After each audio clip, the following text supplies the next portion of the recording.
அந்த மிருகத்துக்கு ஏதாவது அடையாளம் இருக்கா? சிகப்பான கண்ணு, பெரிய பற்கள், கூர்மையான நகங்கள். இந்த அடையாளம் பத்தாது உனக்கு? எனக்கு இது பத்தாது. அதோட பேரு, அடையாளம் ஏதாவது ஒண்ணு சொல்லு. அத சொன்னாதான் என்னால கண்டுபிடிக்க முடியும்.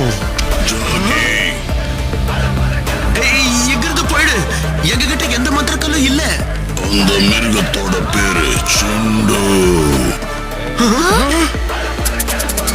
சிண்டுங்கிற மிருகம் தன்னுடைய நாட்டை கொடுமையான முறையில ஆட்சி செஞ்சுட்டு இருந்தது. அதோட கொடுமை பொறுக்க முடியாத மக்கள் அதை சிறப்பிடிச்சாங்க. அதுக்கு சக்தி கொடுத்த 12 மந்திர கற்களை ஒவ்வொரு திசையும் மக்கள் வீசி எறிஞ்சிட்டாங்க. தன்னுடைய இனத்தை பாதுகாக்கிறதுக்காகவும் தன்னுடைய ஆட்சியை காப்பாத்திக்கிறதுக்காகவும் மறுபடியும் வருவேன்னு ஷிண்டு சபதம் பண்ணிச்சு.